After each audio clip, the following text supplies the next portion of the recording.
With Classrooms to the Future, as I mentioned, we got a huge jump start on going one-to-one because of the grant that was provided to us. Over half the computers that we need for the building to go one-to-one were provided to us through grants through Classrooms for the Future this year and the year previous. So if you take a look at how technology is and how expensive it can be, for us to sit and wait to make the move to one-to-one wouldn't actually be physically responsible. It would really be imperative for us to utilize the equipment that we currently have and develop a plan that will allow us to phase in new equipment for all of our students so that we can have a constant rotation of new equipment coming into the building and to do so in a manner that won't impact the community. Dr. Carrico is playing around, and I don't want to put you on the spot, but you know what? You do it to me all the time, so I will. He has already mentioned to our students that here's what I can promise you, that if you pass the PSSA math, you pass the PSSA reading, you complete your graduation project, when you walk out of here your senior year, take it home with you. Okay? Because at the end, we are in the process, we lease these machines, and at the end of the lease, we buy them for $1. They're ours for $1. What we're going to do is basically clean them up in terms of the hard drive, clean everything up, and then give them a very usable machine to walk out the door and use it for whether they plan on going on to college, trade school, or if they actually just want to go into the work field.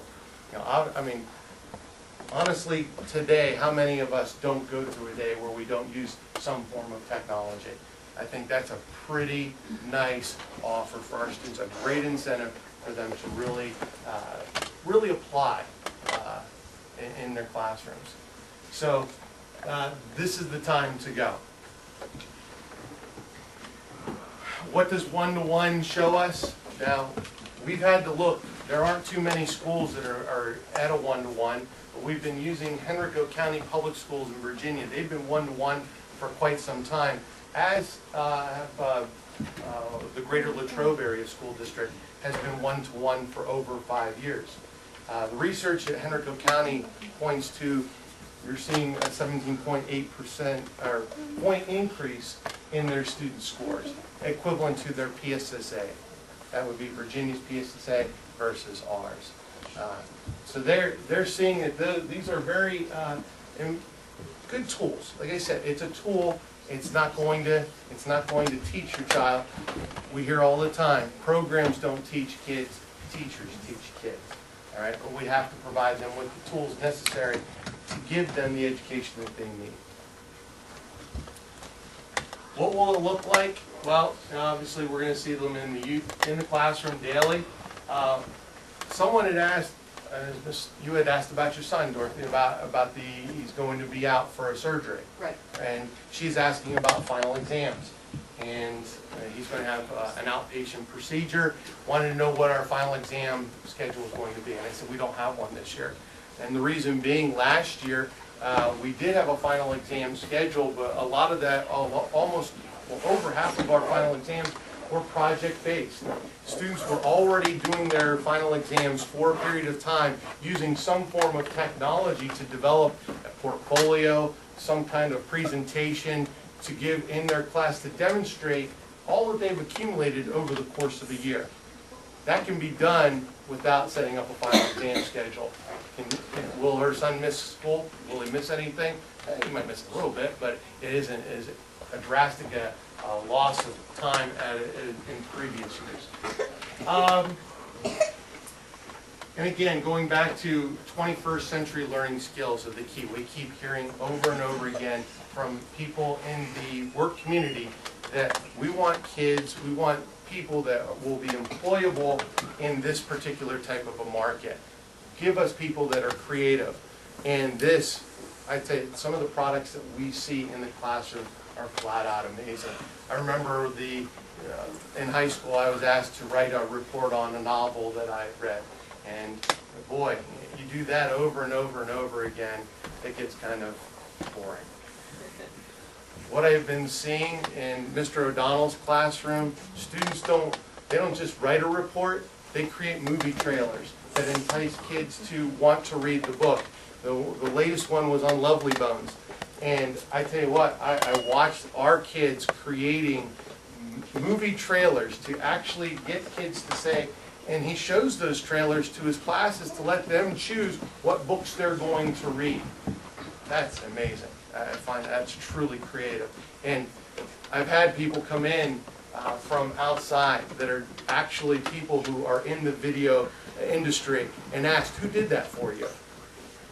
Our kids did that. Wow. I mean, they were very impressed with the work that's taking place here. It's a tribute to our staff. It's a tribute to the forward thinking of administrative team that says, hey, this is the time to go. We've got an opportunity. Let's jump on it. Teachers, I think when I take a look at it, we're not the technology natives, okay? The kids are the technology natives. We're always dabbling, trying to catch up to what they know. But what we're seeing here is the things that are happening in the classroom are incredible. Dr. Kirko had mentioned our science department, and one person I'd like to single out in particular is Tim Spock, who was a finalist for Teacher of the Year in the state this year.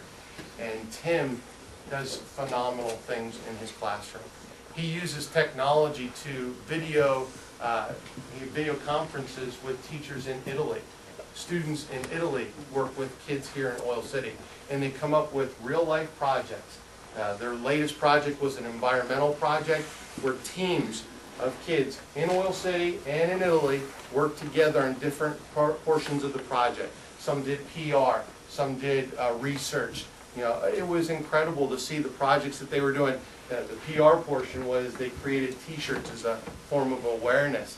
The T-shirts that were printed here obviously were written in English. The T-shirts there in Italian. So it was really neat, and the kids were excited to see that. And I think some of the T-shirts made their way back and forth to one another. Want to go through there? Why make this move? This individual that you're going to be listening to is going to talk about the teaching DNA. So that's what he's saying. He's a little hard to understand at times. So.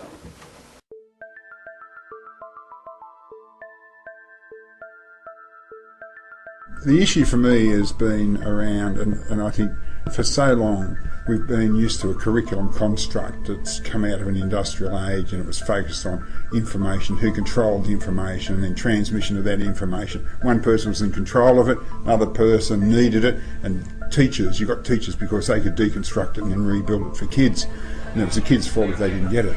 And we've been doing that so long, it's become ingrained in teachers. It's the DNA of teachers. So it's the pedagogical DNA. It's so deeply buried within them because it's lasted over a century. When we engage in a discussion now about skill sets appropriate for a digital age or the world in which young people live, the air that envelops them, their environment, it's a totality. They have a new way of looking at the world, and we're getting teachers with a DNA construct coming in, working with these young people, and there's a fundamental mismatch. So I think we need a new DNA. Let's get a pedagogical DNA for the 21st century. And I think that's around an understanding that information's out there, we're co-constructors of learning, we're co-constructors of knowledge, that the kids and the learners in that complex interrelationship that we call learning and teaching will provide a rich new way of doing things.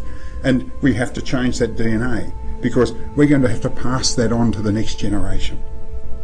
You know, Stephen Heppell's right about spending the 20th century perfecting the 19th century model, right? What's going to happen if we don't get a new DNA? We're going to continue to condemn future generations of teachers because we haven't changed the fundamental building blocks of what we're on about.